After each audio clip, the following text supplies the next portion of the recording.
Good afternoon, ladies and gentlemen. Welcome to another Propagandacast. Lehr.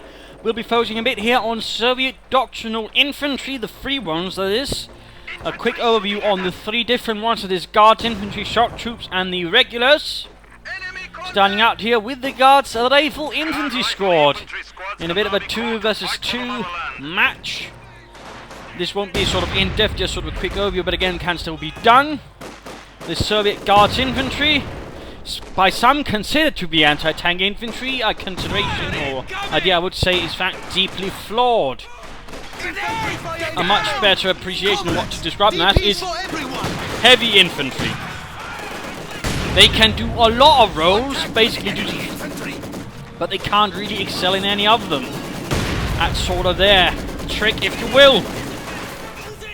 They're in fact one of the second toughest infantry squads in the game, right after Shock Troopers. And you might be asking, why is that, Dane? Because they basically have the same elite armor, right? There are support tactics from Mr. Albus, who seems to be playing with in this case, but they have the same infantry as the Germans, which basically makes them that much tougher. But at the same time, unlike the Germans, it's a 6-man squad already there. There are some differences again.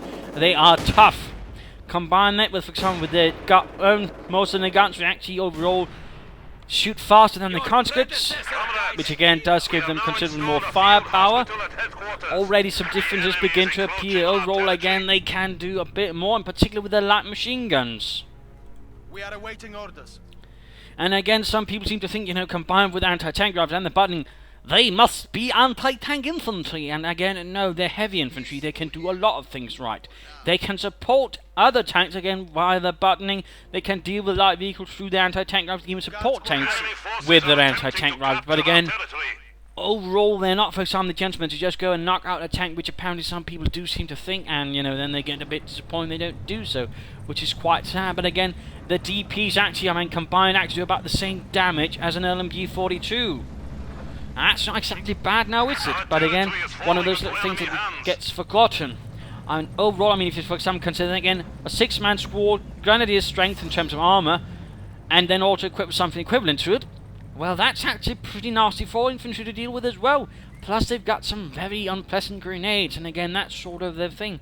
They can do a lot of things. They can do a lot of things in most other infantry, but they can't do any of those things very well. They can't, for example, lead an assault exception well, despite, you know, having grenades which could work towards that. They can hold a defense, but they won't, for example, do it extremely well, like, say, a heavy machine gun. They got stuff for dealing with tanks to a certain extent, but again, they can't really just singularly take out a tank. But again, they can do a lot of things. They do possess a lot of flexibility. And that's sort of the one thing you have to remember about them.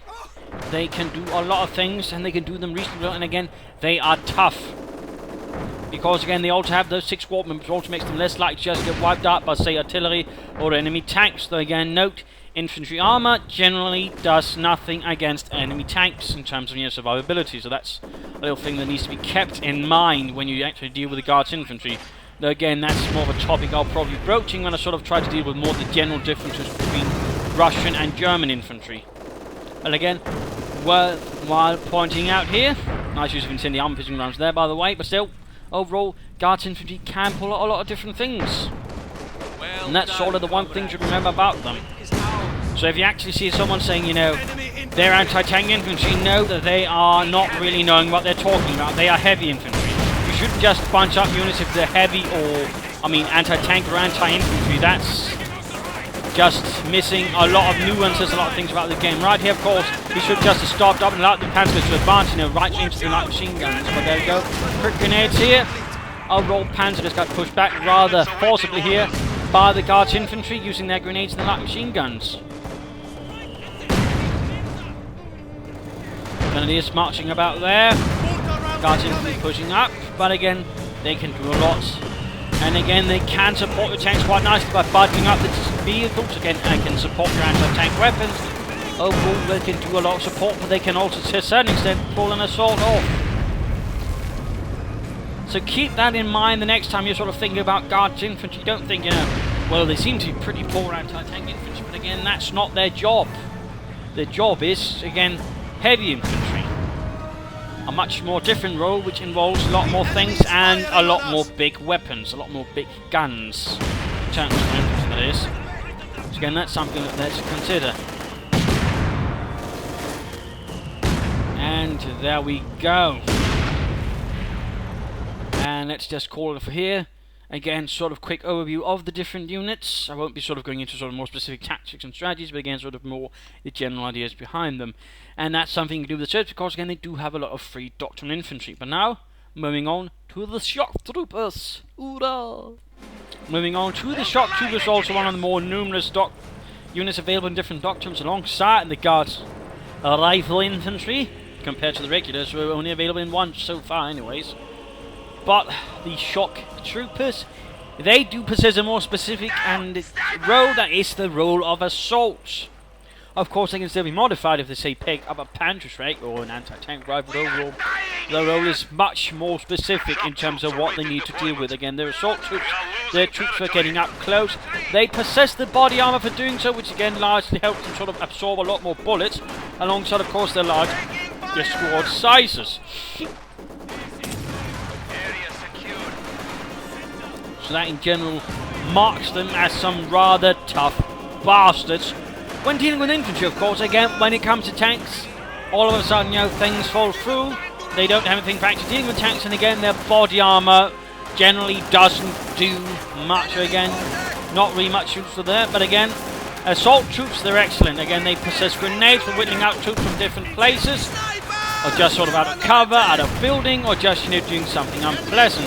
Again, this SMGs allow them to pretty much dominate any unit up close, as long as you're doing it right. So that, of course, you can still make some mistakes, then actually end up with the shock troopers not doing too much.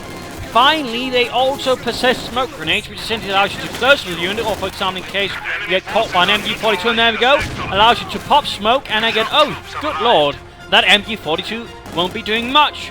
You can use it in many ways. For example, I mean, it's not just about, you know, say, you know, good lord, there's an MG, I'd best ensure it can't see my men. It could also basically be, you know, covering a retreat, covering another unit, allowing one of your tanks or vehicles to get away. In that regard, the shock troopers can also, despite being assault troops, also provide some rather spiffing support roles for other units assaulting, or for example, breaking off an assault. So that, for example, is also a neat little thing about them that does tend to get a bit ignored. But in this case, it's actually nice to see the smoke grenades used. Again, more veteran players do tend to use smoke a lot to sort of negate different effects or situations. So it's very much something to keep in mind. And again, note here, they're actually taking a lot of fire, but again, they barely suffered any damage. So again, you know, again with the assault, these shock troops, you want to get them up close as fast as possible to the enemy and basically, you know, gun him down as much as possible up close. If you're fighting with them at range, you'll generally be losing. And of course, with say panzer gunners, you do not want to be running up with them. You want to be engaging sort of at mid to long range, where the panzer gunners might actually be able to sort of get off more damage. Right here, though, he's actually getting a bit too close. He's about to run straight into the machine gun bunker. Then, of course, gets sniped, and of course, a sniper is one way to deal with shock troopers. Flamethrowers is another. Mortars, which also, of course, with their high explosive shots, ignore the body armor, also work out quite nicely. Incendiary armor-piercing rounds is also one neat way of doing with it. And of course, I'll sort of also try and explain some of the weaknesses. So again, I mean, in those regards, there are some things you have to be careful of when actually using the shock troopers. Not just tank, there are also certain, you know, lower tier elements that can, you know, put a bit of a stick in your plans. That is also vital to remember. Otherwise, again, you might find your shock troopers not doing as much as you'd been hoping for. But again, proper utilization of them, and they can really do a lot of damage. Again, suddenly appearing from a flank, hitting a unit that can quickly sort it out. MGs or mortar, for example, or a pack can very, very quickly go down to the shock troopers again if flanked with. And again, they do have those grenades and those smoke rounds. Also seems like that grenade's actually been made cheaper. Huh. Some things seem to have been snuck in with the latest patches, I think. It used to actually cost about the same as a guard's grenade. Fancy that. Anyways, that overall sort of initially covers the shock troopers, their roles, their capabilities, their strengths, their weaknesses, what you can use them at, what you probably can't use them at, and what you probably shouldn't be using them at. Again, just a brief overview to sort of give you an idea what can be used for, and again there will be other more specific videos towards sort of different units, doctrinal, non-doctrinal, hopefully in the longer run. I want to sort of have sufficient videos to explain it, but let's move on to the irregulars. And on to the final bit here for today's Propagandacast Lehr, the irregulars. The less than regular troops you might encounter on the battlefield, equipped with a series of light machine guns, either Soviet DPs or German MG42s, basically about the same amount of damage equivalency. But also note, they're not really that many, and unlike, say, some of the other doctrinal units, again, they don't possess any body armor. So they're considerably weaker overall, which in that regard, you know, rather gives you an idea what they're not really good at. Again, that's more direct frontline combat. On the other hand, they do possess quite the aptitude for other harassment, of course, due to the fact they're small and reasonably cheap. But overall, they're actually quite excellent support units, and again, they do allow you to actually get some light machine guns out for a reasonable cost. Plus, the fact they do have a very low experience threshold, which allows you to quickly veteran up and again get much faster something out of their light machine guns to support the enemy, to support their infantry.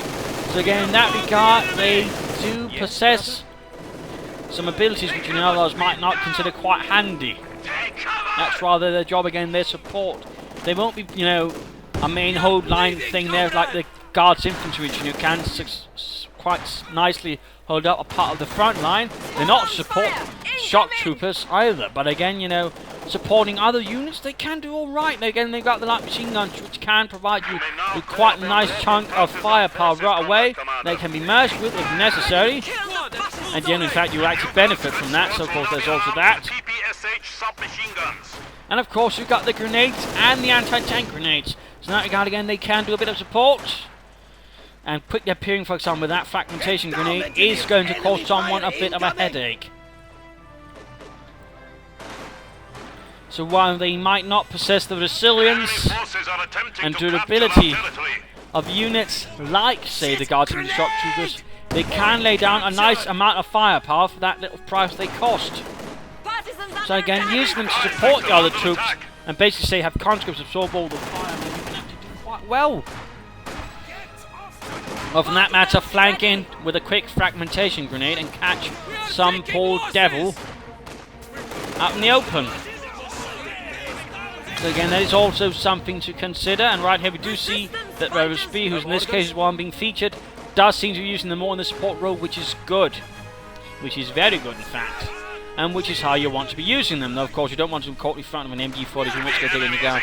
So, of course, they will be quite vulnerable to any sort of directed enemy fire towards them. If the enemy starts to focus them down, they're not going to last long. They're also, again, due to the small squad size, also considerably more vulnerable to tanks, vehicles, and, you know, any sort of explosive weaponry being delivered against them. But of course, again, they do possess the ability to sort of vet up much faster and again increase their overall firepower much faster than most other units. So again, well used, you can actually end up with quite a nice support unit which can really deliver a serious amount of firepower to the German units. Though, of course, it also means you have to be a bit careful about this. Of course, they'll end up being more experienced to your opponent if you're not careful. But again, they do possess some abilities in that regard. Right here, of course, we see them actually helping to overwhelm an MG42 thanks to the conscripts there. And there goes saying the Pioneers running as well with the aid of their stolen MG42. Awaiting orders. Squad standing by. Of course, at the same time, you also be careful not to sink too many resources into them. Otherwise, I mean, you are going to find yourself a bit short. And troops, that again, are not that great at frontline fighting. Of course, they can also reasonably well be used by popping into building and basically just take advantage of increased durability from there. And again, then the fact they just fire away with the light machine guns, which again makes it much more hard for the opponent to approach. So again, they do possess some flexibility, but again, not quite the same as the Guards Riflemen, nor as the Shock Troopers in some regards, but again, they do possess their own. But again, very important to remember, they are not frontline troops, they're generally not the sort of guards you want to go up here. So in this case, looks like our friend here wasn't paying attention, and they actually do quite a lot there with a simple fragmentation grenade. Quite nicely done there, certainly. Impressively so. It looks like the last man escapes. Enemy forces are neutralizing But in this the case, it sector. did get a bit lucky, but still, Enemy contact! should hopefully give you some idea on how to use your irregular infantry squads. Our PPS The enemy has cut off a sector. And let's just call this in. Again, sort of a brief overview, not very deep. Again, just sort of going over some of the particulars, some of the overall thoughts, way to use them, not to use them, so on, so on. Hopefully, again, it'll give you some ideas, dare you to try some different things out with these units, and hopefully also give you a better understanding of them, fighting with them, but also against them, again, since they also explain some of their weaknesses, you know, ways they could run into trouble with. And again, I will be doing videos sort of more specifically, for example, on some of these units, but also other units, for example, the Grenadiers, the Panzer Grenadiers, and so on.